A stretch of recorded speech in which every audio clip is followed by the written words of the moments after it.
malheureux de la communauté musulmane qui, dernièrement, ont été tués sauvagement, ne sont pas morts pour des motifs religieux. Ils sont morts pour une raison. Ils sont morts en raison de la stupidité et de l'ignorance d'un individu. Par contre, le 12 octobre dernier, quand Héloïse Dupuis, une femme témoin de Jéhovah de 27 ans qui venait d'avoir son premier enfant, est morte à l'hôpital de Lévis, elle est morte pour des motifs religieux. Elle est morte parce qu'elle était témoin de Jéhovah, essentiellement. Et quand bien même l'enquête devrait démontrer que c'était, au fond, le corps médical n'avait pas à intervenir parce qu'on doit respecter les croyances des gens, parce qu'au Québec, notre Code civil prévoit que on n'est pas obligé de consentir à des soins, etc., etc. Mais ils ont oublié une chose importante, c'est que le consentement à des soins ou le non-consentement à des soins, ça doit être libre et éclairé. Or, le non-consentement des soins d'un témoin de Jéhovah, c'est tout sauf libre et éclairé. Pourquoi? Parce que la doctrine du sang est basée essentiellement sur des mensonges, sur de la fraude intellectuelle, sur de la manipulation émotive. Je vais le démontrer. Et surtout, les arguments qui sont à l'appui de la doctrine du sang sont complètement ridicules. Et en cela, ils rejoignent les arguments qui sont évoqués pour à peu près toutes les doctrines des témoins de Jéhovah, qui, dans l'ensemble, sont complètement farfelus. Je prétends que ça fait 20 ans, 25 ans que je m'intéresse aux témoins de Jéhovah. Je suis allé à un nombre incalculable de réunions à la salle du Royaume. Tous mes meilleurs amis d'enfance sont devenus témoins de Jéhovah. Plusieurs de mes tantes sont devenues témoins de Jéhovah et plusieurs d'entre elles se sont enlevées la vie parce qu'elles étaient assez foquées dans leur tête, mais je ne m'étendrai pas là-dessus. Mais je prétends essentiellement que les enseignements des témoins de Jéhovah sont basés sur des arguments, dans l'ensemble, complètement ridicules. Et je vais vous montrer ce soir des dizaines et des dizaines d'extraits de publications de témoins de Jéhovah. Vous ne le croirez pas. Vous allez penser que j'ai trafiqué les textes, que j'ai ajouté des jokes, mais non, je vous jure sur mon honneur, j'ai rien changé aux citations que je vais vous présenter ce soir, puis vous allez en voir beaucoup. Je n'entends pas rire des témoins de Jéhovah en tant qu'individus parce que je les respecte comme individus. Ce sont, tant qu'à moi, je pense que ce sont des victimes. Je pense pas. Je sais que ce sont des victimes. Mais j'ai aucun respect pour l'organisation Watchtower, pour la société Watchtower qui endoctrine les témoins de Jéhovah.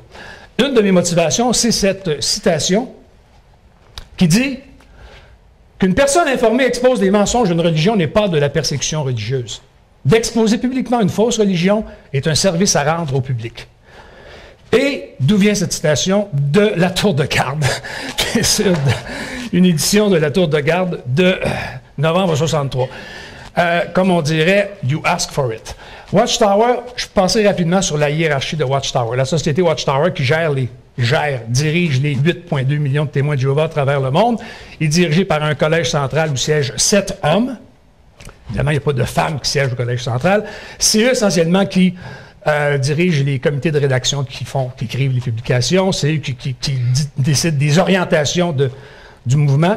C'est eux qui décident qu'à un moment donné, la doctrine du sang s'applique ou ne s'applique plus, etc. En dessous d'eux, il y a les Bethel, les maisons de Dieu. C'est des filiales. Il y en a plus ou moins une centaine sur la planète.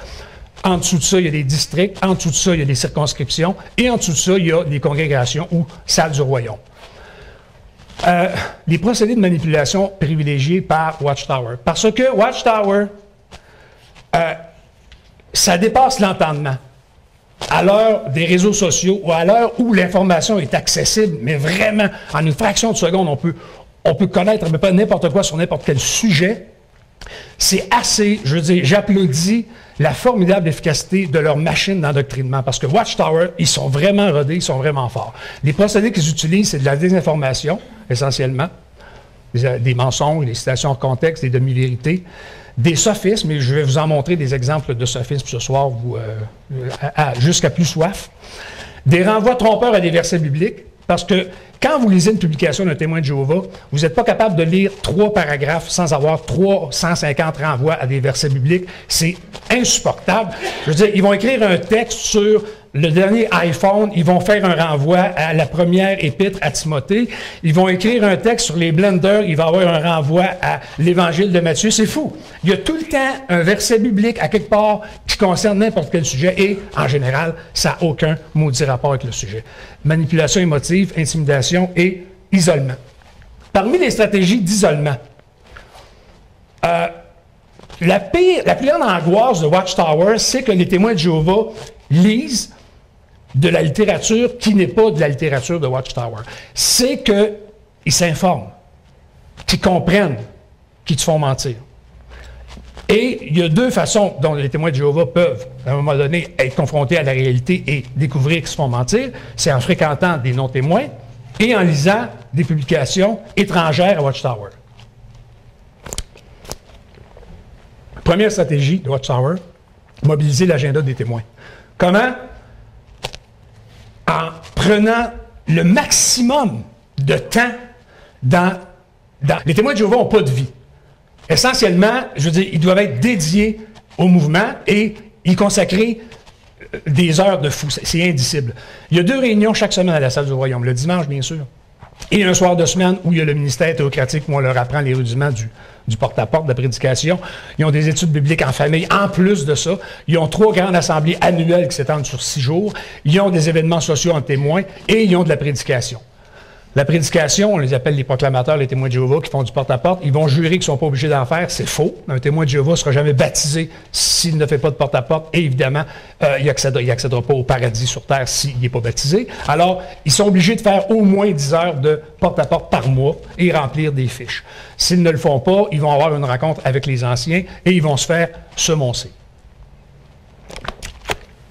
Il y a un excellent livre qui a été publié dernièrement. Jean-Sébastien Lozo. Réveillez-moi, j'ai lu ce livre-là, ça m'a vraiment touché parce que il raconte vraiment ce qu'il a vécu comme enfant, évidemment qu'en tant que fils de témoin de Jéhovah, les humiliations, je vous le raconte pas, mais c'est un livre que je vous suggère. On se rend compte que c'est vraiment pas drôle. Il y en a qui ont trouvé un moyen d'ironiser sur le fait que les témoins de Jéhovah commencent jeunes à faire de la prédication. Ça a donné lieu à cette parodie. J'ai trouvé ça sur Internet. J'ai trouvé ça drôle. Évidemment, c'est une parodie, c'est une blague. Les publications des témoins de Jéhovah, des livres, je suis allé, il n'y a pas si longtemps, j'ai un de mes amis qui est témoin de Jéhovah qui me permet de le voir à l'occasion. Il y a une bibliothèque qui va du plancher au plafond, je vous jure, de publications de témoins. Des livres et des magazines, bien sûr. Ils publient des livres à un rythme fou pour les adolescents, pour les enfants, les comptines bibliques que vous pouvez voir en bas. Et évidemment, La Tour de Garde et Réveillez-vous, les 2 grands magazines des témoins de Jéhovah. La Tour de Garde, 42 millions d'exemplaires qui sont distribués.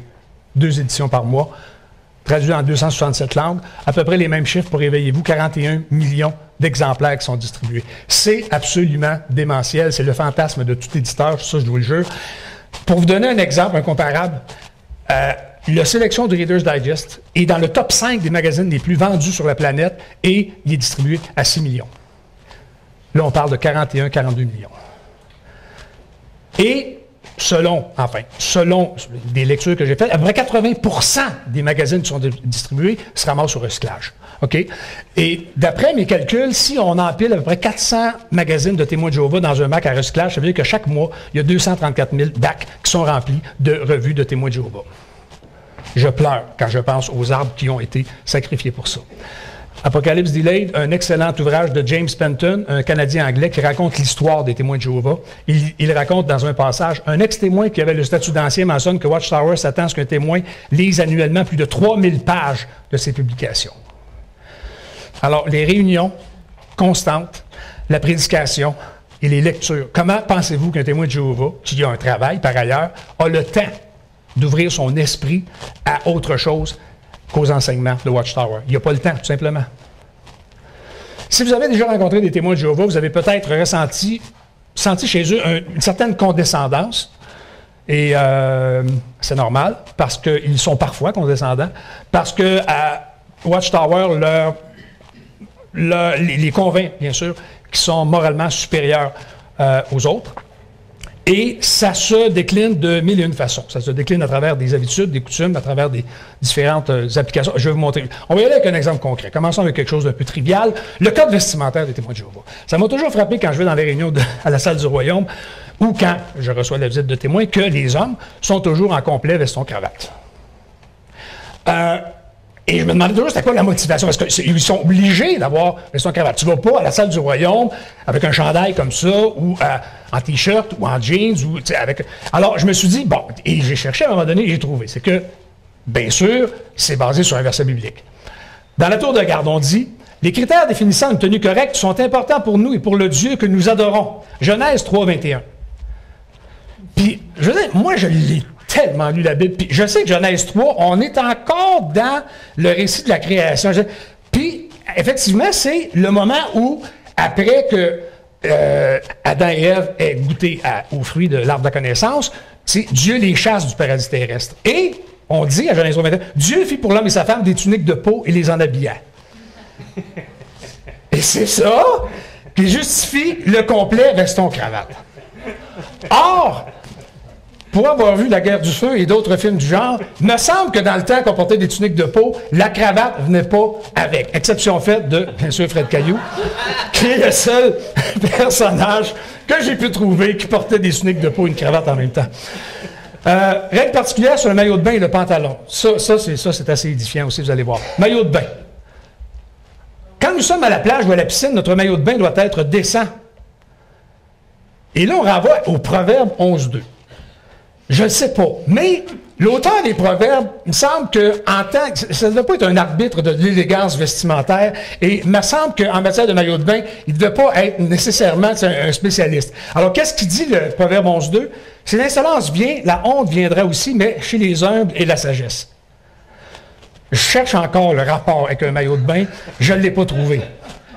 Maintenant, des pantalons. Mais si, messieurs, vous portiez des pantalons serrés, vous ne pourriez pas entrer à la salle du royaume, on vivrait de bord. Pourquoi ne peut-on pas porter de pantalons serrés chez les témoins de Jéhovah? Non, ce n'est pas en raison d'un verset biblique, mais c'est pour une autre très bonne raison. Les témoins ne peuvent en aucun temps porter des pantalons serrés, car, comme on sait, ces vêtements sont destinés par des homosexuels. C'est un discours prononcé en 2014 par un des membres du Collège central. J'ai entendu quelqu'un dire, c'est vrai? C'est vrai. Non, oui, peut-être, mais on n'entrera pas dans ce débat-là. La barbe, maintenant, les témoins de Jéhovah, hommes, ne peuvent pas avoir de poils facial. Et là, l'argument est un argument à contrario. Que dire du port de la barbe? Convient-il pour un frère? La barbe est exigée des hommes sous la loi mosaïque. Cependant, les chrétiens ne sont pas soumis à cette loi, ni tenus de l'observer. Lévitique, Galate. Lévitique dit, tu ne raseras pas ta barbe, et tout ça. Bon. Et Galate dit, on n'est plus obligé de respecter la loi mosaïque. Bon. Mais Galate ne dit pas, en fin de compte, de dire qu'une obligation n'est plus imposée, ça ne veut pas dire que ça ne se convertit pas en interdiction pour autant. Alors, on a un raisonnement qui dit, la Bible n'oblige plus le port de la barbe, alors Jéhovah ne souhaite pas de barbe par conséquent, ce qui est absolument illogique. Et puisqu'on est dans la barbe, écoutez quelque chose qui est assez divertissant, parce que les témoins de Jéhovah, dans les années 40, 50, 60, à un moment donné, posaient la question aux anciens, mais Jésus ne portait-il pas la barbe? Et Jésus, je dis, notre modèle, puis de fait, tous les personnages bibliques portaient la barbe, on portait la barbe à l'époque. Alors voici, et vous ne croyez pas, voici ce qu'on a écrit dans un tour de garde. Les archives montrent que Jésus, à la crucifixion, a été fouetté, frappé. On lui a craché au visage, mais nulle part on ne mentionne qu'on lui aurait tiré ou arraché la barbe. Si c'était arrivé, pourquoi cela n'aurait-il pas été rappelé avec les autres abus et insultes? C'est assez surréaliste. Je ne l'invente pas. Je ne l'invente pas. Selon la même logique, on n'a pas tiré les oreilles à Jésus. Fait que probablement que Jésus n'avait pas d'oreilles. Et là, j'ai trouvé cette image divertissante sur Internet. C'est niaiseux, mais je voulais vous montrer quand même. Et dans les années 60, on a rectifié le tir, bien sûr, en 68. Une récente étude scrupuleuse des preuves bibliques indique que Jésus portait la barbe. Dossier clos. Porte à porte. Quand les... Je ne voulais pas m'étendre trop longtemps, Daniel, là-dessus, parce qu'on a beaucoup de matière. Le porte-à-porte. Quand les nouveaux témoins sont réticents à faire du porte-à-porte parce qu'ils savent très bien que, je veux dire, ils vont être soit humiliés, soit insultés, tout ça, c'est difficile. Alors, pour motiver les troupes, on fait bien sûr renvoi à un grand personnage biblique. On dit, au jour de Noé, Jéhovah a fait venir le déluge pour détruire les méchants. À cette époque, les gens étaient si occupés. Ils n'ont pas pris au sérieux le message de Noé, annonçant la destruction imminente. La plupart des personnes refusent d'écouter la bonne nouvelle du royaume. Prenons cette leçon à cœur. Or, allez voir le récit du déluge. Jamais Noé n'avertit les gens de l'imminence du déluge. C'est ça l'idée. Je veux dire, Dieu voulait noyer la planète entière et il voulait sauver seulement Noé et sa famille. Alors, Noé n'a jamais averti personne. Alors, ils ont déformé un peu le verset ici. Une autre extrapolation. La Bible met l'accent sur notre devoir de prêcher de maison en maison. On renvoie à Matthieu qui dit « Allez et faites des disciples de toutes les nations ». Il ne dit jamais de passer par toutes les portes et il s'adresse aux apôtres essentiellement. Et, puisqu'on y est, on fait du cherry picking. Du cherry picking, c'est l'exercice de prendre certains versets en oubliant des versets à côté qui disent le contraire. Et si on regarde, parce que cette parole-là dans Matthieu 28, 19, c'est Jésus qui a dit ça après sa résurrection. C'est les dernières consignes qu'il a données à ses apôtres. Mais dans Marc, Jésus avait d'autres consignes. Dans Marc, Jésus a dit aux apôtres, « Allez par le monde, proclamer l'Évangile. Voici les miracles qui accompagneront ceux qui auront cru. Ils chasseront les démons, parleront des langues nouvelles, prendront des serpents à la main, et s'ils boivent quelques poisons mortels, il ne leur fera pas de mal. » Que je sache, les témoins de Jéhovah ne manipulent pas des serpents et ne boivent pas de poison. Alors, c'est du cherry picking, c'est ça que ça veut dire finalement. La supériorité morale de Watchtower, celle-là n'est pas pire. Le sophisme du faux choix, vous allez voir, c'est hallucinant. Je veux dire, moi, je ne peux pas concevoir qui gobe ces affaires-là, vous allez voir. Quel groupe religieux base tous ses enseignements sur la Bible et fait connaître le nom de Jéhovah? Quel groupe pratique l'amour de Dieu? Il ne fait pas partie de ce monde. De tous les groupes religieux sur la terre, lequel remplit toutes ces conditions? Les faits montrent clairement que ce sont les témoins de Jéhovah. Ça, c'est vrai comme si un vendeur de chars chez Toyota te disait « Qui fait les meilleurs Corolla? » C'est la même maudite affaire. Je veux dire, il y a juste eux autres qui adorent Jéhovah. C'est un peu ridicule. En 1919, et ça c'est répété souvent dans les publications des témoins, Jésus aurait examiné toutes les religions de la terre et a choisi les témoins comme étant la bonne religion. L'organisation de Jéhovah est théocratique. Elle est gouvernée par l'administration directe de Dieu. OK. L'exercice physique. À un moment donné, j'ai lu « Fais régulièrement de l'exercice dans un numéro de tour de garde ». Puis là, ça renvoyait à Timothée. Je suis allé lire Timothée, et Timothée dit « L'exercice corporel est de peu d'utilité, tandis que la piété est utile à tout. » Ça dit exactement le contraire. Alors, celle-là, je ne l'ai pas compris. Je ne l'ai pas compris.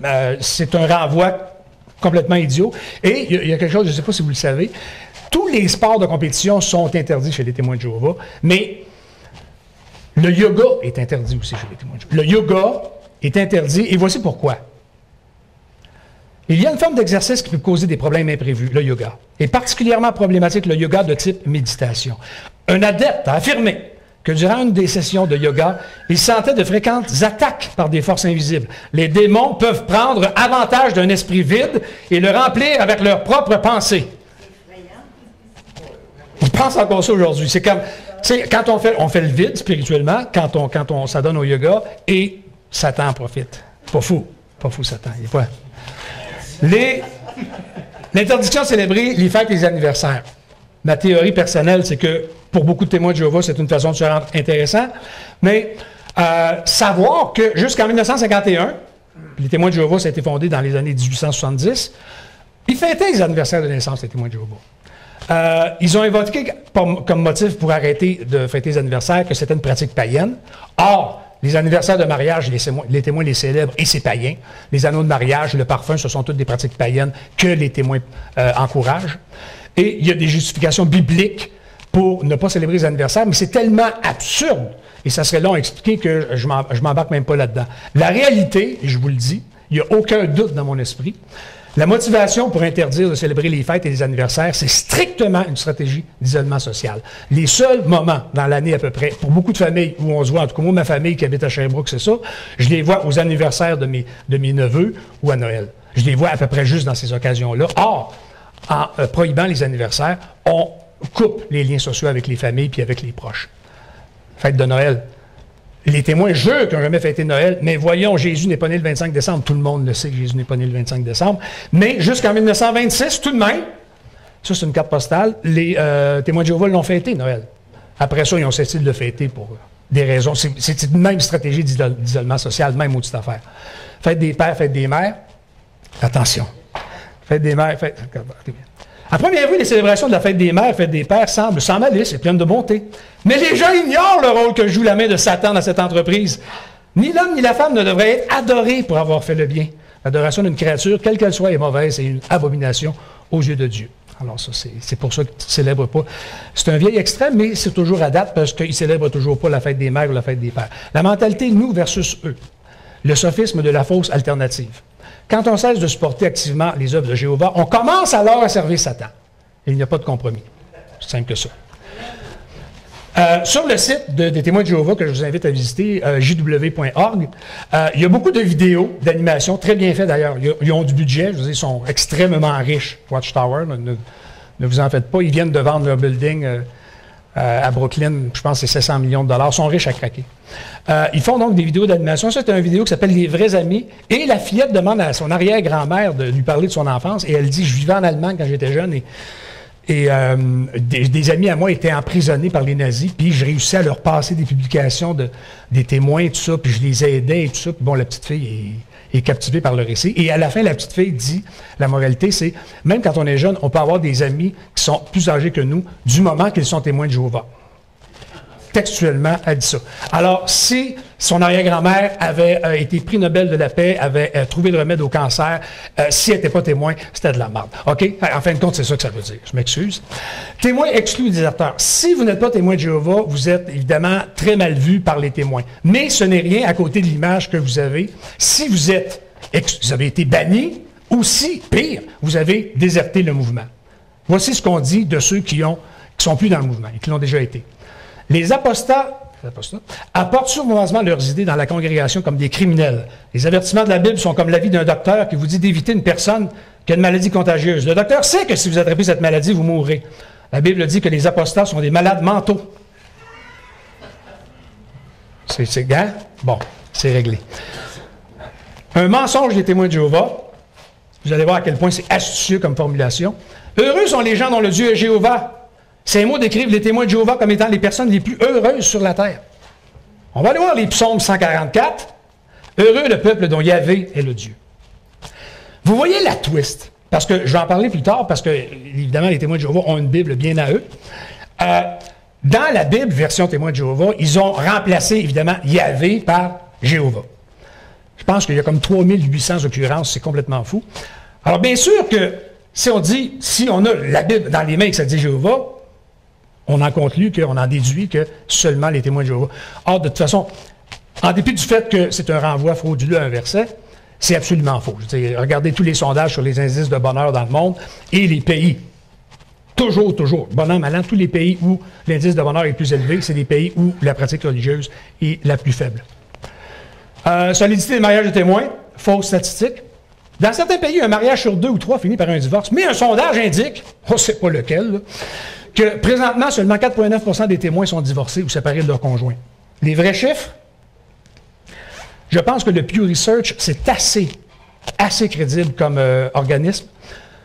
Le taux de divorce selon la filiation religieuse, les témoins sont parmi ceux qui divorcent le plus. Discipline des enfants, ça, vous allez avoir des bons conseils bibliques. Le livre des Proverbes nous dit, qui ménage sa verge, et là, c'est un bâton, c'est une espèce de bâton pour battre les gens, n'aime pas son fils. Qu'il aime vraiment, veille à le corriger. Dans ce contexte, la verge de discipline représente un moyen de correction, peu importe la forme qu'il prend. Alors donc, pour les témoins de Jéhovah, de varger son enfant avec une verge, avec un bâton, c'est correct au besoin. Je me demandais quelle marge de manœuvre ils avaient. Je suis allé lire les proverbes, j'ai cherché, et j'ai fini par trouver ça. Corrige ton fils tant qu'il y a de l'espoir, mais ne t'emporte pas jusqu'à causer sa mort. Donc, on est correct. Tu sais, tout de même, un peu de retenue. Les femmes témoins sont à leur place. Et là, je vais me faire des amis. Je ne vous apprends rien, évidemment, en vous disant que les femmes témoins sont totalement soumises à leur conjoint. Que les femmes soient soumises à leur mari comme au Seigneur, a écrit l'apôtre Paul, qui était un misogyne fini d'ailleurs, Paul. Une femme insensée n'hésite pas à parler de façon défavorable de son mari, tandis qu'une femme avisée fait tout pour accroître le respect que ses enfants et les autres portent à son mari. Une femme doit faire attention de ne pas miner l'autorité de son mari en argumentant avec lui. Vous pouvez prendre des notes, mesdames. Et ça, c'est déjà enrageant un peu. Parce que c'est un renvoi à Saint Paul, qui n'est pas une référence, là, je veux dire, en termes d'égalité des droits. Mais, et là, vous allez penser que je l'invente. Parce qu'ils aiment ça des fois faire de la fausse science et se baquer scientifiquement les témoins de Jéhovah. Et voici ce que j'ai lu dans un vieux numéro. Le cantre de la femelle est plus léger et sa capacité crânienne est d'environ 10% plus petite que celle du mâle. Qu'il soit dans le meilleur intérêt des deux sexes que l'homme prenne le contrôle est aussi supporté par des preuves psychologiques. Ils ont écrit ça dans Réveillez-vous. Les motifs de divorce. Dans les années 70, bon, le divorce est devenu... Bon, il y a eu une révolution des mœurs dans les années 60 et les témoins n'ont pas pu vraiment y échapper. La base biblique du divorce dans les années 70 pour les témoins de Jéhovah, c'était ce verset de Matthieu qui dit « Quiconque répudie sa femme sauf pour fornication, il en épouse une autre comme un adultère. » Donc, la fornication, c'était le seul motif de... si ton conjoint te battait, il battait les enfants, c'est pas grave. Il fallait qu'il y ait une fornication. Et c'est quoi la fornication? En janvier 72. Bien que l'homosexualité et la bestialité, qu'on met sur le même pied, sont des perversions dégoûtantes, aucun de ces deux comportements ne peut briser les liens du mariage. Ça ne peut être brisé que par des actes où un individu ne fait qu'un avec une personne de l'autre sexe. Décembre de la même année, après réflexion, finalement, Jésus incluait l'homosexualité dans le concept. C'est assez n'importe quoi, j'en conviens. L'Église catholique a arrêté depuis assez longtemps de mettre son nez dans la chambre à coucher des gens en couple, mariés en bonne et due forme. Les témoins de Jéhovah, c'est moins évident. Voici ce qu'on lisait en 72. Dans les cas où des conduites grossièrement contre nature, telles que le sexe oral, sont rapportées aux anciens, ceux-ci agiront pour corriger la situation. Et là, les anciens ont été littéralement assiégés par des couples témoins de Jéhovah qui, dévorés de remords, allaient les consulter. Sérieusement. Ils étaient devenus des conseillers matrimoniaux, ils étaient devenus des sexologues patentés et ils devaient dire aux témoins qu'est-ce qu'ils pouvaient faire ou pas faire dans leur lit. Et ils ont dit, ça se peut plus, il n'y avait plus de temps à eux, ça prenait plus. Alors en 78, on a modifié la règle. Il est établi que la Bible ne donne pas de règles spécifiques en ce qui concerne les relations sexuelles entre mari et femme. Et en 83, étrangement, on est revenu, si un membre de la congrégation pratique ou encourage des relations perverses, telles que le sexe oral ou anal, ça peut conduire à l'expulsion. Donc, l'homosexualité. Vous n'avez pas idée. De tous les groupes religieux dans le monde, les témoins de Jéhovah sont ceux qui condamnent le plus l'homosexualité. De loin, en avant des musulmans, en avant des juifs, en avant des chrétiens, de toute confession, les témoins haïssent, exècrent l'homosexualité. Voici ce qu'ils en pensent. Ceux qui ont des pratiques mauvaises, dont les homosexuels, peuvent changer radicalement et plusieurs ont réussi avec succès leur transformation. Jésus lui-même a prêché à des semblables pécheurs qui, en montrant du repentir, lui sont devenus acceptables. Et là, le verset de Matthieu, c'est, bon, je vous le dis, les prostituées, en fin de compte, les prostituées qui se repentent de leur comportement vont avoir accès au royaume de Dieu et on met les homosexuels dans le même sac, c'est n'importe quoi.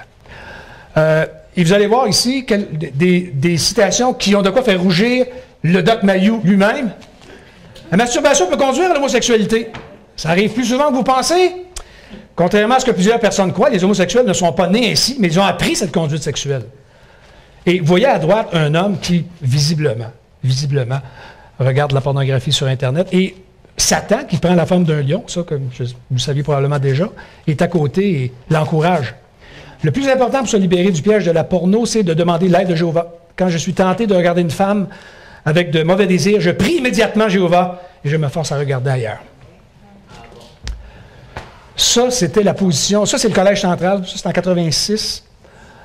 Ils ont un peu admis, parce qu'à un moment donné, il a commencé à y avoir des cas les cas de pédophilie se multipliaient chez les témoins de Jéhovah. À un moment donné, ils ne pouvaient plus garder le couvercle sur la marmite.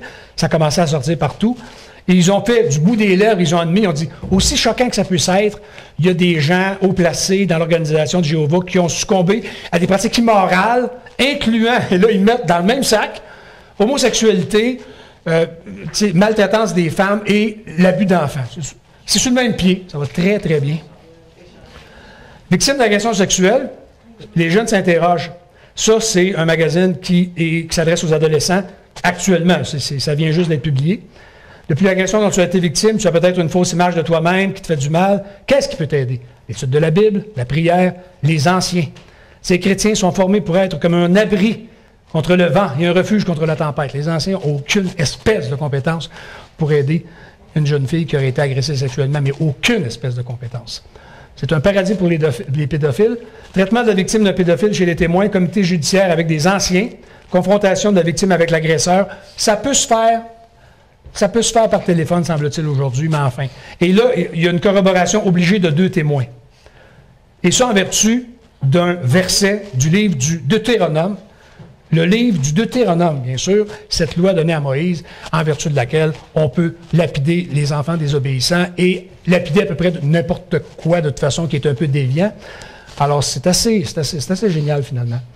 Et qu'arrive-t-il si malgré, parce qu'on comprend bien que les agresseurs confrontés vont toujours nier, qu'arrive-t-il si malgré qu'il nie les faits, l'accusé est vraiment coupable? Va-t-il s'en tirer si facilement? Sûrement pas. La question de son innocence ou de sa culpabilité peut en toute confiance être remise entre les mains de Jéhovah. Pas de la police, non. Pas de la DPJ, non. Jéhovah. Une femme agressée, c'est-elle défendue? Dans l'excellent Deutéronome, on traite de la question des agressions sexuelles et le grand principe de base, c'est grosso modo, si une femme ne s'est pas défendue tant qu'elle a pu, si elle n'a pas crié, c'est parce qu'elle consentait. On disait dans la tour de garde, on s'attend à une femme chrétienne, à ce qu'elle se batte pour sa virginité ou sa fidélité maritale jusqu'à la mort. En 80, on a quand même évolué pas mal. Une femme chrétienne a l'obligation de résister en signe d'obéissance à la loi de Dieu qui ordonne d'éviter la fornication. Quand bien même l'agresseur a un couteau sur sa gorge, c'est assez hallucinant. Et en 93, finalement, une victime de viol n'est pas coupable de fornication. Ça a quand même pris du temps. On connaît notre Bible. Le brainwashing des témoins de Jéhovah, ça se fait en 4 temps d'abord. On convainc le nouveau membre que Jéhovah Dieu existe. On le convainc ensuite qu'il est le créateur de l'univers, qu'il a dicté les textes de la Bible aux auteurs qui n'étaient que des secrétaires, et on expose des témoins à une surabondance de renvois à des versets. À partir du moment où on a réussi à convaincre un nouveau membre de ces 3 premiers points, le tour est joué. On peut, après ça, lui faire croire n'importe quoi. Mais vraiment n'importe quoi.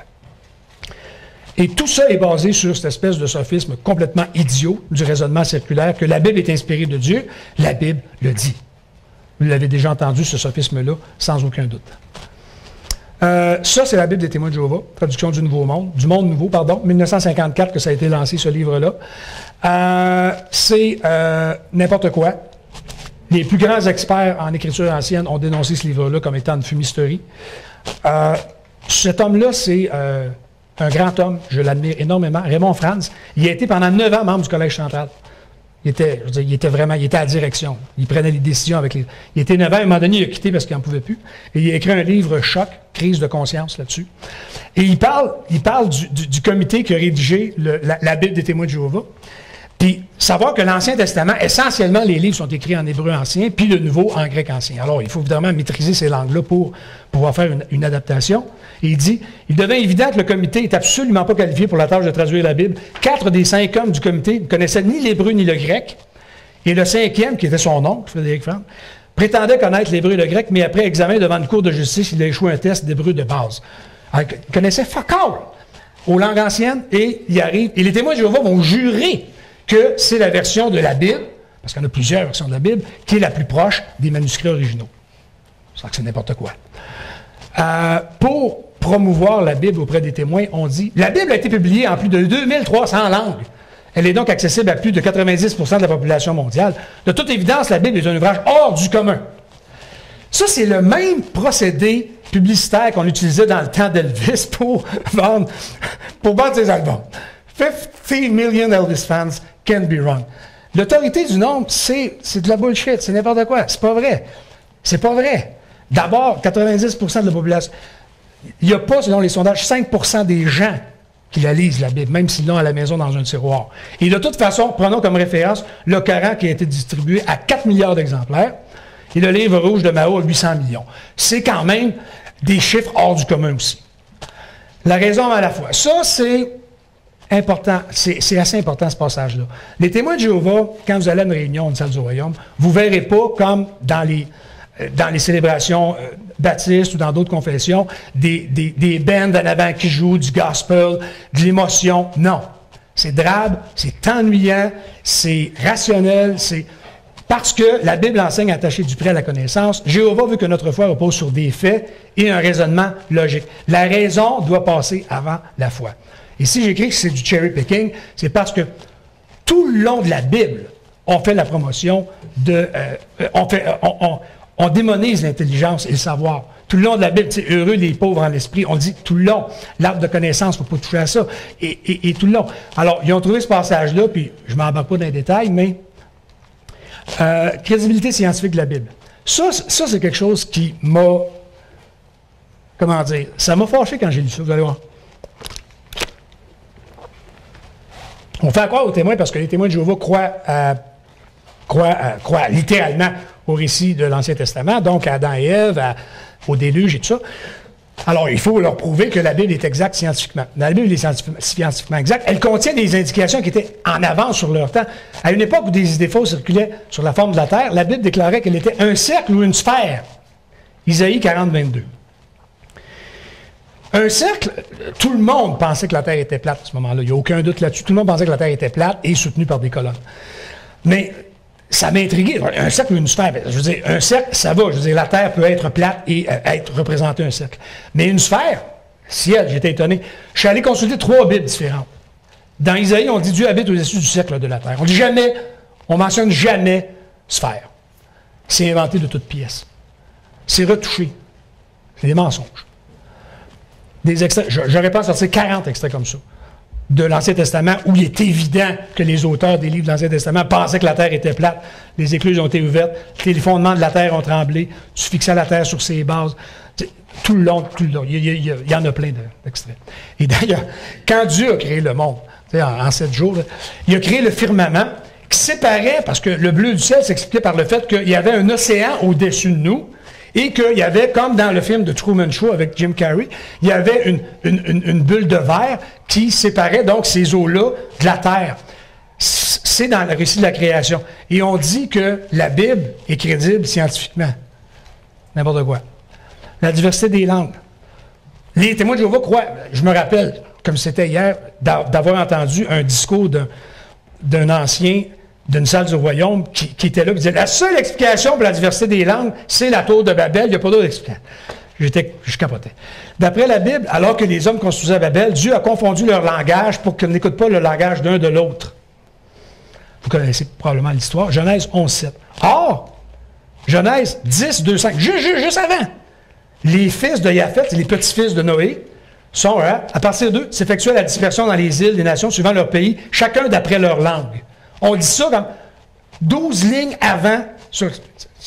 Oui, c'est vraiment n'importe quoi. Pour les témoins, il n'y a pas d'enfer. Ça, je ne sais pas si vous le savez, mais les témoins ne croient pas à l'enfer. Dieu tourmente-t-il les humains par le feu après leur mort? Comme la Bible montre que les morts sont inconscients, le dogme de l'enfer est un mensonge qui calomnie Dieu. La seule idée de tourmenter des humains par le feu l'écœure. Il y a mieux faire des déluges et tous les noyer. Ça, c'est une autre histoire. Par contre, Satan existe et ils ont une preuve béton. Nous, serviteurs de Jéhovah, Satan ne nous trompe pas. Nous savons qu'il est une personne réelle. Comment? On lit dans la Bible qu'il a parlé à Ève par le moyen d'un serpent. Inattaquable comme preuve, bien sûr. Renvoie trompeur à des prophéties. Ça, les prophéties, OK.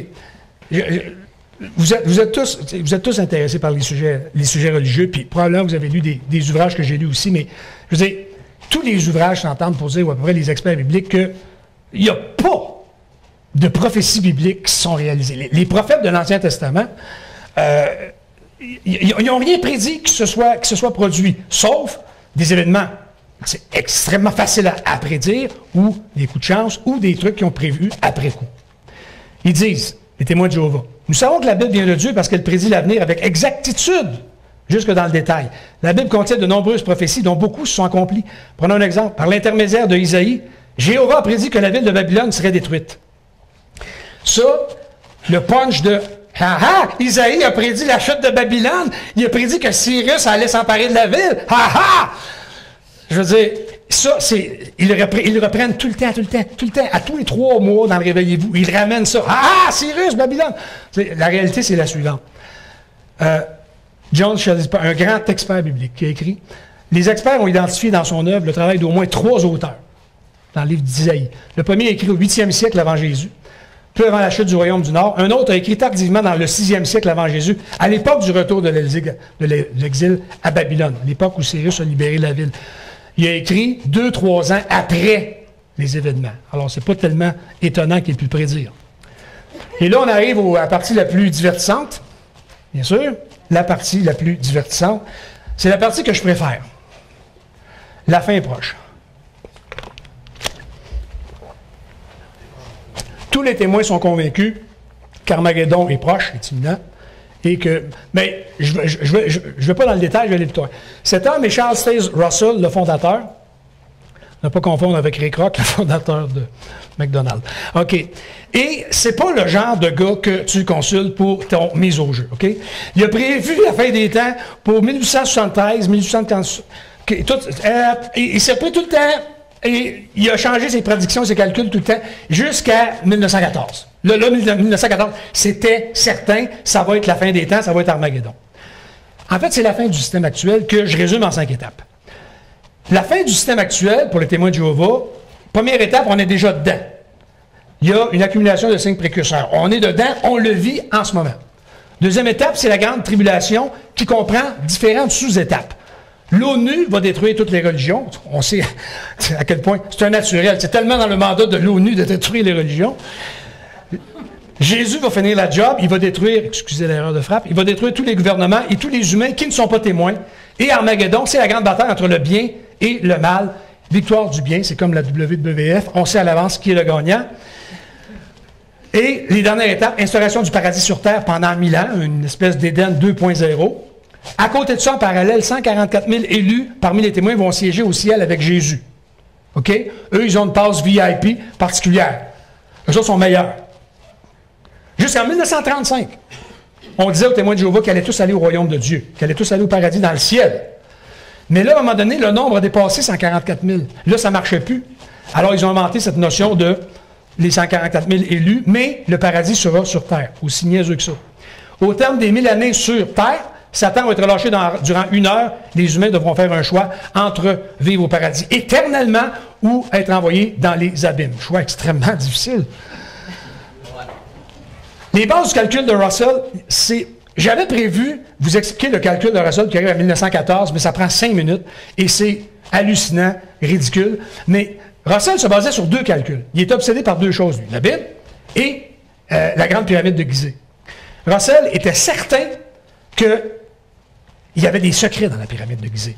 Il a déjà écrit, dans les couloirs de la grande pyramide, la correspondance de douzaines de mesures prouve que Dieu a dessiné les pyramides. Nous qui pensions que c'était les extraterrestres, non, c'est Dieu. Et vous dire à quel point il est obsédé par la pyramidologie, si vous alliez voir le cimetière où il est enterré, Charles Russell, en banlieue de Pittsburgh, vous verriez ceci. On a édifié une pyramide à côté sur les lieux où il est enterré. Continuons. Les prédictions après 1914. Évidemment, 1914, le 1er janvier 1915, bien qu'on était dans une guerre, le monde a continué, la Terre a continué à tourner. En 1916, on a prédit la Grande Guerre se conclura par Armageddon. Pas arrivé. Les républiques disparaîtront à l'automne 1920. Chaque royaume sur Terre disparaîtra. Pas arrivé. Et là, il y a un livre qui a été publié en 1920, signé par M. Rutherford. Tout un personnage. Millions now living will never die. Et il y aura, ça c'est un passage du livre, résurrection d'Abraham, Isaac, Jacob et d'autres figures bibliques en 1925. Ils sont ressuscités et entièrement restaurés dans leur humanité. C'est assez audacieux comme prédiction. Bien sûr, il faut que je vous présente Rutherford. C'est le gars qui a succédé parce qu'en 1916, Russell est mort. C'est Rutherford qui est devenu le 2e président de Watchtower. Cet homme qui aimait fréquenter les bars de danseuses et qui aimait beaucoup l'alcool, il se privait de rien, conduisait une Cadillac d'ailleurs. Et dans les années de la Grande Dépression, c'était quelque chose conduire une Cadillac comme celle-là. Et lui, il s'est dit, écoutez, mais je vais me sacrifier. Je vais me sacrifier. Il faut que quelqu'un reçoive Abraham, Isaac, Jacob, les grands personnages de la Bible. Il faut que quelqu'un les reçoive décemment. Alors, il va construire une villa. La photo est un peu floue. Et il a fait planter des oliviers, des palmiers pour que les grands prophètes se sentent chez eux. Parce que bien sûr, Abraham, quand il va revenir, il va aller aux États-Unis. Complètement fou. Complètement fou. On a vu que pendant 40 ans, ou à peu près, on a prédit qu'Armageddon, c'est en 1914, pas arrivé, mais on était stické sur cette date-là. Alors, après 1914, on a dit, la génération de 1914 ne sera pas disparue, c'est quand ça va arriver. Mais les années 40, là, ça commençait à vieillir, ceux qui étaient en 1914. Là, la génération, c'était une durée de 30-40 ans, et on référait à ceux qui étaient adultes en 1914. Et dans les années 50, on a dit, ben là, une génération, c'est 70-80 ans. On a stretché un peu, parce que là, ça commençait à mourir. On va y revenir. Et là, dans les années 60, il a commencé à y avoir un ralentissement dans le recrutement des témoins de Jéhovah. Fait qu'on a lancé la grande offensive marketing Armageddon 75. Ça faisait longtemps qu'on n'avait pas annoncé la fin du monde. Puis 1925. Là, le calcul de Russell ne marchait plus. Fait qu'on a sorti un autre calcul. Les 6 000 ans de l'existence de l'homme finissent en 75. Armageddon est très proche. Selon la chronologie de la Bible, laquelle est digne de confiance, Adam a été créé en 4026 avant notre ère, vraisemblablement en automne, le 18-19 octobre, à la fin du 6e jour de création. Si vous êtes une jeune personne, vous devez accepter le fait que vous ne deviendrez jamais vieux dans le présent système des choses, lâchez vos études. Et il y a effectivement plein de gens qui ont vendu leur maison, qui ont lâché leurs études à la fin des années 60, parce qu'ils étaient certains qu'en 75, ça serait Armageddon. Et effectivement, à l'été 75, une horreur sans nom frappe la planète Jaws. Ça me tentait de le mettre, OK, ça n'a aucun rapport. Mais il n'y a rien arrivé en 75, évidemment. Après 75, bien sûr, ils ont eu des explications à donner, mais là, vous ne croirez même pas aux explications. Ils ont compris que, comme certains coachs de hockey, que souvent, la meilleure défensive, c'est encore l'attaque. Voici ce qu'on a dit très sérieusement dans un discours à des témoins de Jéhovah en 76. Savez-vous pourquoi rien n'est arrivé en 75? C'est parce que vous vous attendiez à ce que quelque chose arrive. C'est assez pour vous? Dans leur hâte de voir le retour de Jésus, certains témoins ont suggéré des dates incorrectes, mais jamais, cependant, n'ont-ils fait ces prédictions au nom de Jéhovah. Jamais ils n'ont dit, ce sont les mots de Jéhovah. Je veux dire, ils ont juste dit ça pendant comme 15 ans, dans leur publication, mois après mois, que c'était certain, et ils mettent ça sur le dos des témoins eux-mêmes. C'est absolument aberrant. L'approche marketing après 75, on revient à notre bon vieux. La génération de 1914 ne passera pas avant qu'arrive Armageddon. Mais là, les années passent. Et là, on étire l'élastique. Des années 60, vous ne croyez pas à ça. Des années 60, rappelez-vous, là, on vous disait que c'était les témoins, une génération s'est rendue à 80 ans. Là, Jésus parlait manifestement des témoins qui auraient l'âge de comprendre ces événements. Donc, on inclut des témoins qui étaient âgés de 15 ans en 1914. Ça, on étire, là. Donc là, il y en avait encore un peu en 69. Et là, des années 80, se basant sur des données scientifiques, on décrète qu'à l'âge de 10 ans, un enfant est en mesure de se rappeler d'événements marquants. Quand Armageddon va arriver, il y aura encore des témoins vivants qui avaient seulement 10 ans en 1914. Et on continue. De 80 à 80, on réfère du mal à ceux qui vivaient. Là, on inclut les nouveaux-nés. Ils n'ont plus besoin de comprendre, c'est correct. Puis là, en 95, là, ils lancent la serviette. Là, on commence à voir les caves, là, ça va faire. Fait que là, ils ont lâché la génération de 1914. Là, ça avait d'arriver. Non, mais vous disiez que non, c'est pas. 1914, c'est plus vrai. Mais, par contre, 1914, c'est l'année où Jésus a commencé à régner sur le monde de manière invisible. Oui. Prenez notre parole. Évidemment, ça, c'est un sophisme de l'impossible. C'est-à-dire que c'est un fait absolument impossible à vérifier, mais il le croit. Et les témoins, les Watchtower, le comité de rédaction de Watchtower, c'est des esprits assez imaginatifs. Ils ont créé le concept de la lumière progressive, OK? Les témoins de Jéhovah ne se sont-ils jamais trompés sur les époques où certaines prophéties bibliques devaient se réaliser? Oui. Mais quand le moment était venu pour Dieu d'éclaircir les choses, les témoins rectifiaient aussitôt leur compréhension. 2017. Le concept de la lumière progressive, ça veut dire que dans le passé, oui, on s'est trompé. On a changé nos doctrines 28 fois, mais à chaque fois, c'est parce que Jéhovah nous inspire et nous remet sur le droit chemin. N'importe quoi. Welcome to Jehovah Land. Et là, vous allez voir des belles images du paradis sur terre qui est à d'arriver. Ça va être beau, hein? Ça va être beau. Non, c'est récent, ça. C'est récent, c'est l'illustration récente. On va être amis des animaux. Tellement confortable un tigre pour étudier, n'est-ce pas? Tu sais qu'on peut... Il n'y a pas un futon qui peut accoter ça. Pas de maladie, il n'y aura pas de maladie. Pas d'hôpitaux. Il n'y aura pas de crime, il n'y aura pas de prison, il n'y aura pas de policiers. Il n'y aura pas de guerre, il n'y aura pas de violence, il n'y aura pas de mort. Il n'y aura pas d'autoroute, il n'y aura pas d'asphalte, il n'y aura pas de congestion, il n'y aura pas de trafic, il n'y aura pas de building. Je ne sais pas qui va gérer les centrales électriques, qui va gérer l'Internet. Je ne sais pas. Je ne sais pas. On ne le dit pas. Mais c'est beau. Pas de ville, pas d'autoroute, pas de véhicule, pas d'Internet, pas de cellulaire. On sourit éternellement, on chante encore et on aime entendre les joueurs d'accordéon. Ça... Jusque-là, je trouvais plausible. Mais vous poussez un peu là, le bouchon. Mais non, j'aime l'accordéon. C'est quand même assez hallucinant. Et regardez bien le côté politically correct des témoins de Jéhovah. Les humains de toutes les races sont frères et les lions excellent au volleyball. Moi, regardez comme c'est subtil. On veut montrer que toutes les races sont amies. Alors, il y a des Asiatiques, bien sûr, qui sont tous représentés. De toute évidence, ça, c'est des gens scandinaves, probablement. Et on a un Mexicain, bon, car on sait, ils portent continuellement un sombrero, les Mexicains. C'est hallucinant. Ça ne s'invente pas, là.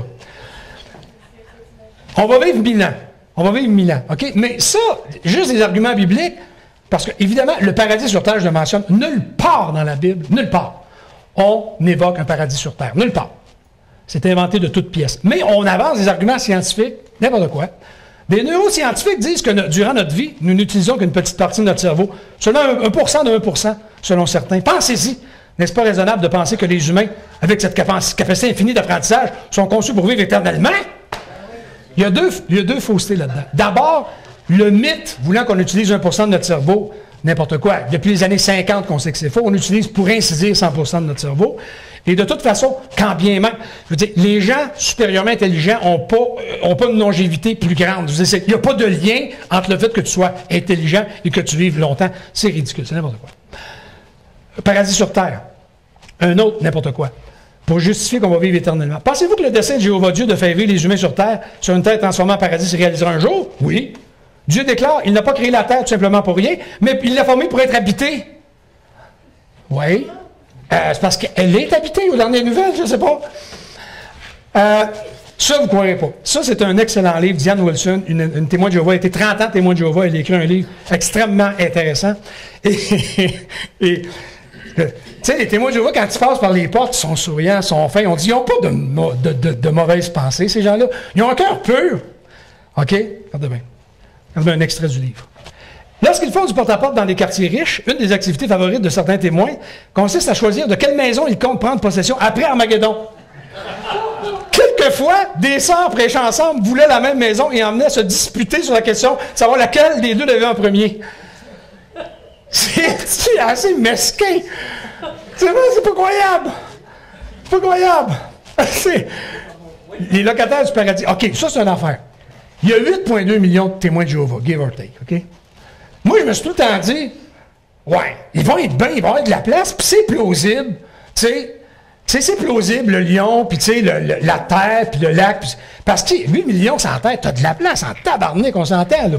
Mais, attention, ils ont dit, les témoins de Jéhovah, ils le disent tout le temps, c'est pas juste les témoins qui vont aller au paradis sur terre, mais tous les humains qui étaient morts avant Armageddon vont ressusciter et vont vivre dans le paradis sur terre. C'est du monde encore là. Pourquoi? Parce qu'ils n'ont pas eu, parce que ceux qui étaient vivants au moment d'Armageddon, ils ont eu jusqu'à la dernière minute pour changer d'idée. Mais ils ne l'ont pas fait. Tant pis pour eux. Ils ne ressusciteront pas. Mais ceux qui sont morts avant, il y aurait peut-être à la dernière minute changer d'idée. C'est ça la logique derrière ça. Mais combien que d'humains qui ont vécu sur Terre? Une estimation très libérale du nombre de personnes ayant vécu sur Terre est de 20 milliards. Ça, c'est le message des témoins de Jéhovah. C'est basé sur à rien. Sur n'importe quoi. Allez voir n'importe quel site de démographie, ils vont vous le dire. On estime que la population humaine sur Terre, dans l'histoire, depuis le début des temps, 108 milliards d'individus. Imaginez, là. Je dis, selon à peu près tous les experts, à partir de 12-15 milliards d'humains, on va vraiment être dans le trouble. Je veux dire, en termes de ressources. Mais vraiment, 108 milliards. Hallucinant. Et les bons et les méchants vont ressusciter. La Bible dit qu'il va y avoir une résurrection tant des justes que des injustes. Pourquoi Jéhovah ressuscite-t-il des injustes, des gens qui n'ont pas fait le bien? Parce que quand ils vivaient, ils n'ont pas eu la possibilité de connaître Jéhovah. Quel âge aura-t-on par intérêt? Ça, c'est une maudite bonne question, parce que moi, je me suis toujours posé la question, si tu as 94 ans, tu es perclus de rhumatisme, tu es souffrant et tout ça, tu ressuscites, tu peux vivre 1000 ans dans cette condition-là. Mais non. Que fera le royaume de Dieu? Libérer les humains du vieillissement. Sa chair deviendra plus délicate qu'elle n'était dans son enfance et il sera rajeuni. suis allé voir Job 33, et en fait, ce que Job dit, sa chair retrouve une fraîcheur de jeunesse et revient jour de son adolescence. 108 milliards d'adolescents. Ça va t'exciter en sacrement. OK? Et essayez d'imaginer le processus d'une personne très âgée qui va renaître, et ça va ressembler à ceci. Le syndrome Benjamin Button. Alors, c'est vraiment... La théorie des témoins veut que tous ceux qui sont morts avant Armageddon, vont passer par une transformation à la Benjamin Button. Et je me suis amusé aussi, puisqu'on ressuscite les gens qui étaient injustes et méchants et qu'on les rajeunit, on devrait voir ce genre d'individu aussi. Ça me tentait de la mettre. Je le trouve quand même assez irrésistible comme ça, Adolphe. Et continuons. Maintenant, il y en a qui doivent se dire, c'est parce que les 7 milliards d'humains, nous, malheureux que nous sommes, on va tous mourir. Que va-t-il arriver de nos cadavres? On se dit, ils n'ont pas dû y penser. Non, ils y ont pensé! Voici ce qu'il disait en 56.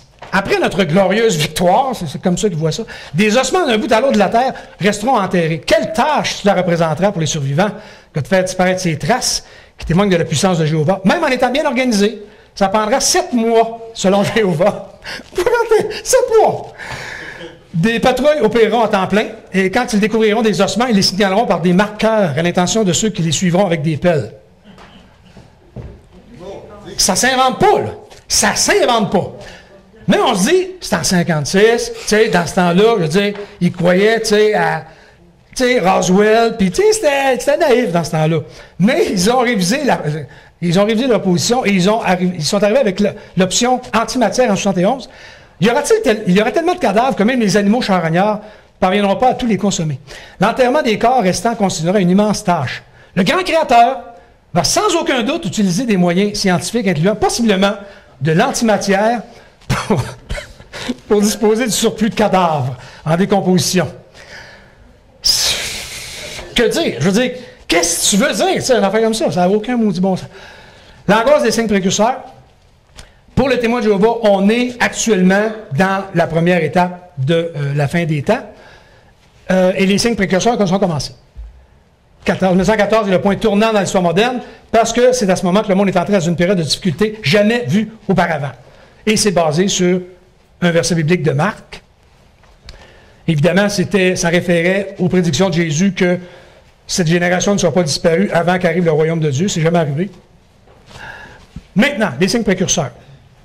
On dit d'abord, les témoins de Jéhovah dans leur revue, il n'y a pas un numéro de témoins de Jéhovah où on ne fait pas allusion à des séismes. Je veux dire, et c'est tout le temps un signe. OK? S'il est arrivé un tremblement de terre en Haïti, Jéhovah, c'est un signe annonciateur. N'importe quoi, c'est un signe annonciateur. Depuis 1914, la fréquence des tremblements de terre majeurs a été multipliée par 20 par rapport à la moyenne des 2000 années précédentes. Ça, c'est une publication de témoins de Jéhovah. La réalité, il n'y a pas plus de tremblements de terre depuis 1914. Il y a environ, bon an, mal an, 20 000 tremblements de terre, dont 16 majeurs. Et en fait, entre 1973 et 2011, la moyenne de 16 a été dépassée seulement 8 fois. Et plusieurs années, on était en dessous de la moyenne. Et ça, la source est quand même assez crédible. Donc, mensonge, il n'y a pas plus de tremblements de terre qu'avant. Et on cite des scientifiques, des fois, dans la tour de garde. Le professeur Aki, du département de blablabla, parle d'une apparente montée en intensité et en fréquence des tremblements de terre majeurs durant les 100 dernières années. Et là, il arrête là. Mais quand tu vas lire le texte du professeur, il continue, selon toute probabilité, attribuable à l'amélioration des techniques d'enregistrement des tremblements de terre. Ça fait que ça vient un peu invalider l'argument, n'est-ce pas? Davantage de famines. Les témoins de Jéhovah, dans tous les numéros de Réveillez-vous, il y a des famines bien plus qu'avant, ça se peut pas. Les chiffres, c'est ça la réalité. Les chiffres, les victimes de famine par décennie avant 1914. Et depuis 50 ans, il y a eu, pour différentes raisons, il y a davantage d'organisations humanitaires, il y a davantage de soins, il y a davantage de coopération. Vous voyez les chiffres. Alors, de prétendre qu'il y a plus de famine, c'est absolument mensonger. Et on dit qu'il y a davantage de maladies et d'épidémies qu'avant. Sur les 10 maladies qui ont provoqué des épidémies meurtrières dans l'histoire, il y en a 7 qui sont éradiquées, ou presque, qui font encore des victimes, mais c'est relativement marginal. Il y en a 3 qui causent encore des victimes, mais il y a beaucoup de progrès dans le traitement des gens. Alors ça aussi, c'est faux. Pseudosciences. Ça, c'est quelque chose qui, contrairement à... Les prêtres catholiques, par exemple, ou protestants, ne prétendent pas avoir des connaissances scientifiques et argumentent pas avec la science. Je veux dire, ils disent à un moment donné, regarde, il y a ça, on pense que c'est vrai, on pense que c'est historique, ça, c'est probablement allégorique, ça, c'est probablement pas vrai, et, ma foi, à un moment donné, tu sais, vous y croyez ou pas. Mais les témoins, non. Les témoins, non. Il faut tout prouver scientifiquement, tout le temps. Alors, dans les publications des témoins, tout le temps, vous allez lire « Des découvertes ont conduit des scientifiques à croire qu'un déluge mondial est une possibilité réelle. » On ne sait pas qui. On sait pas. Parce qu'il renvoie à des sources invérifiables. Vous vous enfargez dans des phrases qui commencent comme ça. Certains scientifiques pensent que, d'après de nombreux experts, tout le temps, sans qu'on les cite jamais, sans qu'on sache jamais c'est qui. Fait que, évidemment, ils peuvent dire n'importe quoi. Et ils ont un principe sur les témoins de Jéhovah. Si une théorie, il y a des scientifiques qui ne s'entendent pas sur certains détails, comme par exemple sur l'émergence de l'Homo sapiens, on ne peut pas s'entendre nécessairement sur la date précise. Pour eux, ils disent, on ne peut pas tirer de conclusion sur la théorie en question, donc elle est invalide. Donc, nous autres, notre théorie qui dit que l'homme est sur Terre depuis 6 000 ans est valide parce qu'on s'entend. C'est vraiment n'importe quoi, parce que les divergences d'opinion en théorie scientifique, c'est dans l'ordre des choses. C'est dans l'ordre des choses. Ah ça, hasard conception. Dans tous les numéros de Réveillez-vous, il y a tout le temps une belle page à la Walt Disney où ils vont montrer un animal. Ah, c'est donc merveilleux! Et là, ils vont montrer comment les antennes de la sauterelle cuivrée, ou, là, j'ai pris plein d'exemples, le vol du colibri, ou la peau du caméléon, ou la queue du... J'ai écrit du pain. C'est du pain? Ou le pain. Ou la stratégie d'atterrissage de l'abeille, ou tout autre... peut s'expliquer. Hasard ou conception par Jéhovah? Ça, c'est dans tous les numéros, tout le temps. Et ils m'ont tout le temps une belle petite affaire cute, puis là, ils donnent un petit cours de sciences 101 pour les petits. Mais, la menthe religieuse, des insectes qui vont pondre leurs œufs à l'intérieur du corps d'un autre insecte, les larves vont éclore dans l'insecte, ils vont le manger de l'intérieur. Il y a des atrocités dans la nature, c'est hallucinant, c'est dur. Mais les témoins n'en parlent jamais.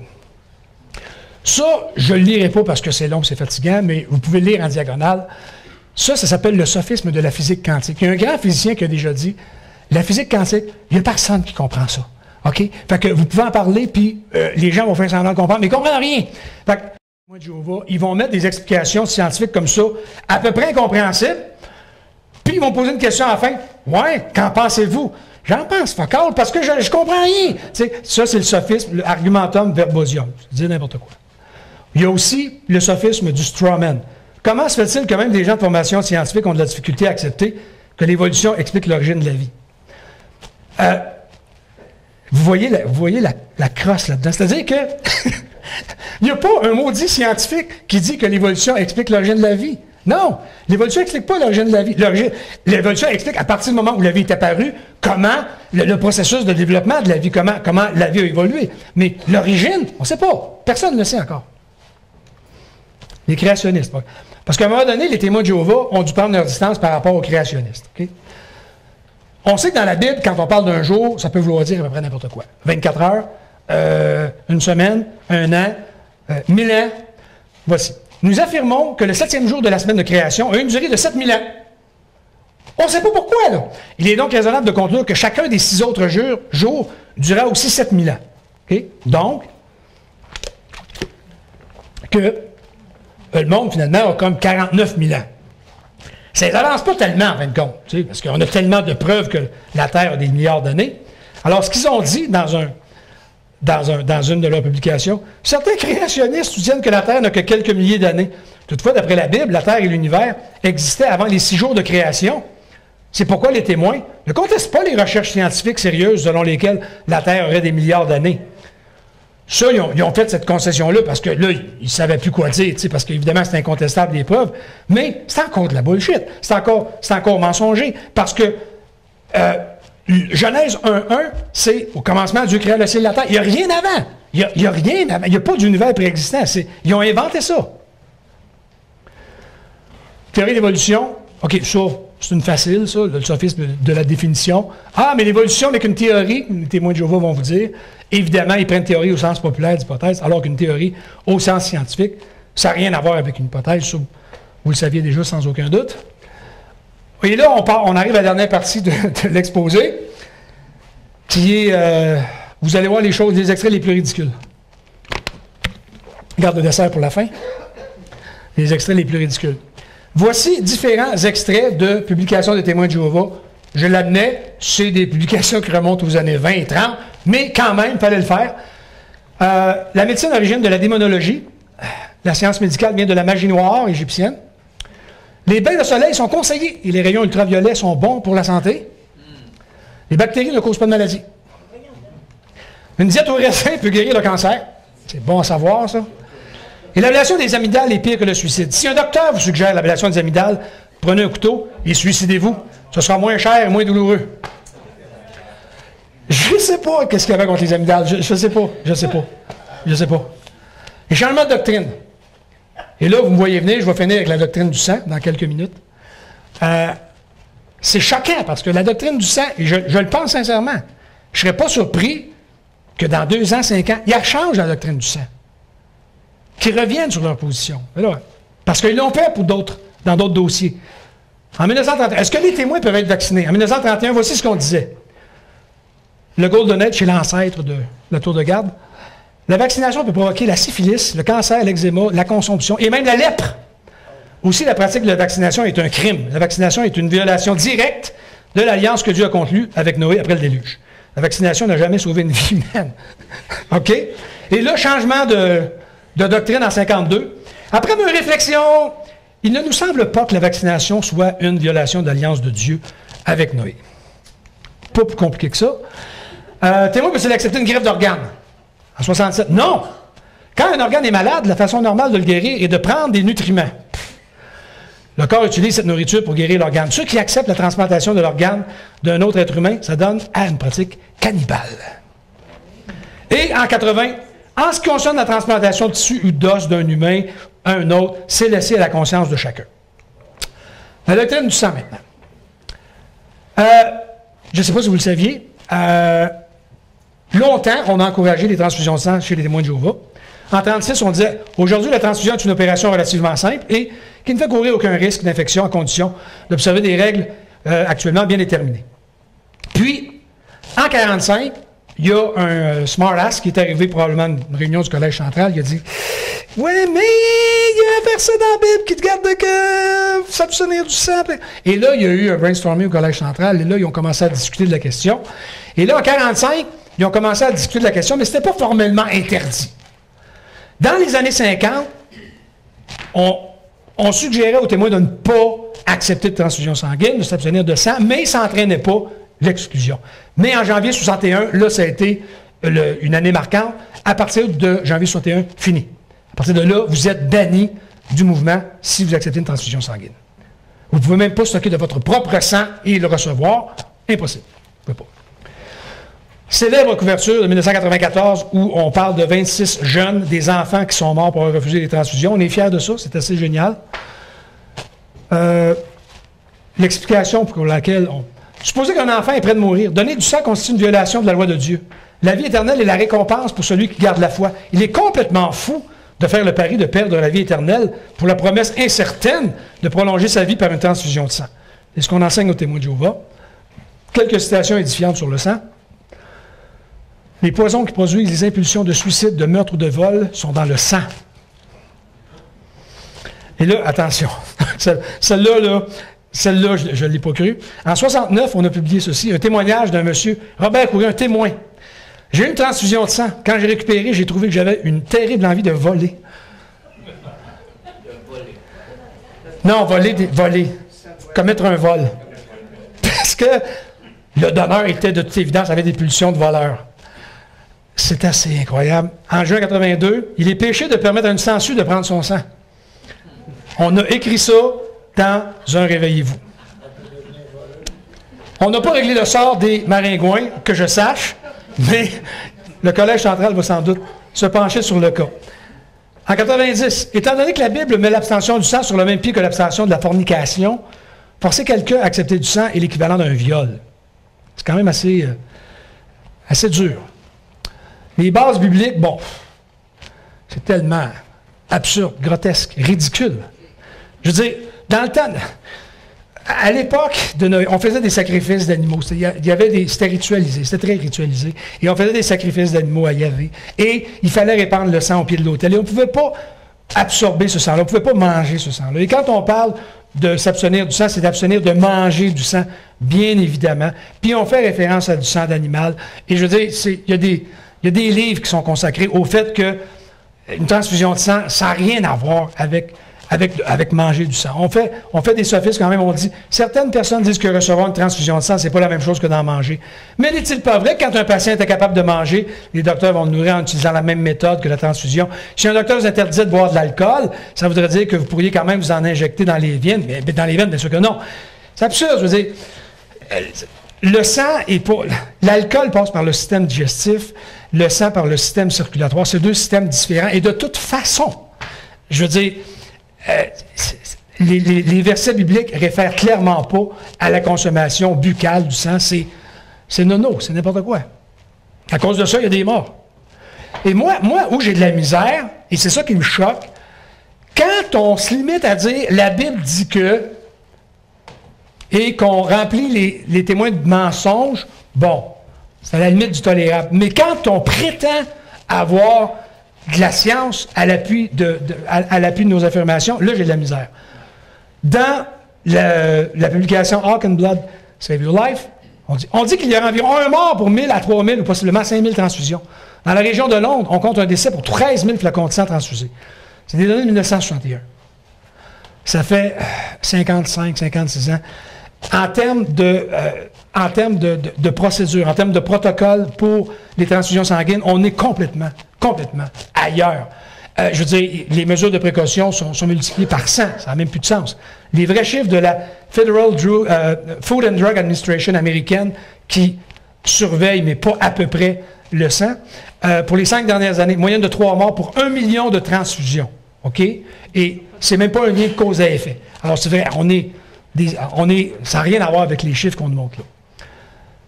Infection par transfusion de sang. Les risques sont très minimes. Mais ce qu'on dit encore dans leur magazine, le sida a éveillé les gens au danger des infections par le sang. Des millions sont maintenant infectés. La contagion est hors de contrôle et le taux de mortalité est 100 %. Le taux de mortalité n'est pas de 100 %. Il est presque descendu à zéro, mais on ne s'étendra pas là-dessus. Les décès liés au sida, en 2005, il y en a eu 2,3 millions. C'est malheureux, c'est encore trop. En 2015, on avait quand même baissé à 1,1 million. On sait à quel point la médication avance là-dessus. Et avec une infection au VIH, à 20 ans, une personne a une espérance de vie de 77 ans. On est loin d'une mortalité de 100 %. Et de toute façon, les réels facteurs de risque, les vrais chiffres, contracter l'hépatite B, une chance sur 205 000, l'hépatite C, 1 sur 2 millions, VIH, 1 sur 2 millions. Alors, c'est extrêmement marginal. C'est évident que dans la balance des inconvénients, le risque de mourir en cas d'une perte de sang massive est infiniment plus élevé que le risque de contracter une infection. Il y a un site fort intéressant qui s'appelle Advocate for Jehovah's Witness Reform on Blood qui parle de toute la question des fractions de sang, des substituts sanguins. Je pourrais passer une demi-heure là-dessus, mais là, mon temps est écoulé. Mais parce que les témoins acceptent des fractions de sang, c'est compliqué, je ne m'embarque pas là-dedans. Et les substituts sanguins, c'est inefficace, mais je ne m'embarque pas là-dedans non plus. On va finir. C'est la dernière. Le comité de liaison hospitalisée des témoins, et là je reviens au cas de Héloïse Dupuis qui est morte en octobre dernier. Dans une situation de crise, nous suggérons aux anciens de tenir une surveillance de 24 heures à l'hôpital, de préférence avec la présence d'un ancien au côté de la famille du patient, pour être évidemment certain qu'il ne change pas d'idée. La motivation de ça, la foi des témoins est attaquée de partout par les autorités médicales qui veulent imposer des transfusions de sang à nous et nos enfants. Toute cette opposition est orchestrée par Satan, le souverain de l'ignorance, l'ennemi du savoir. Alors, ça ressemble à ça. Moi, je serais en faveur du fait qu'on propose au gouvernement des mesures bien pratiques. Je vais le résumer rapidement, mais je pense qu'il serait opportun qu'on forme un comité et qu'on écrive un manuel de l'information véridique, sensée, médicale, sur les réels dangers des transfusions sanguines, et que si des témoins vivent des situations comme celle d'Héloïse Dupuis, bien qu'on leur suggère de le lire, qu'on leur suggère d'avoir une vision objective des choses et de connaître la vérité. Ça éviterait d'autres décès malheureux. En terminant, J'ai mis énormément de temps là-dessus. J'ai rédigé un petit document ici qui s'appelle Témoin de Jéhovah, manuel pratique d'autodéfense. C'est un document de 15-20 pages. Et c'est toute une série, c'est basé sur la méthode socratique pas mal. C'est des centaines de questions qu'on peut poser dans l'éventualité à un moment donné où vous recevez la visite d'un témoin, ou vous avez des proches témoins, qu'on peut poser à des témoins de Jéhovah pour les confronter. Et c'est par thématique, c'est en tableau. Et c'est pas des affirmations, c'est une série de questions. Parce qu'il n'y a aucun moyen de convaincre un témoin de Jéhovah de quoi que ce soit. Mais le mieux qu'on peut faire, c'est lui poser des questions. Et advenant qu'on tombe sur un témoin de Jéhovah qui traverse une période de doute, on peut peut-être arriver à le déconvertir ou enfin. Et c'est ça. Fait que c'est gratuit, évidemment. Si vous voulez en prendre une copie, là, je les ai apportés pour ça. Et j'ai fini. Voilà.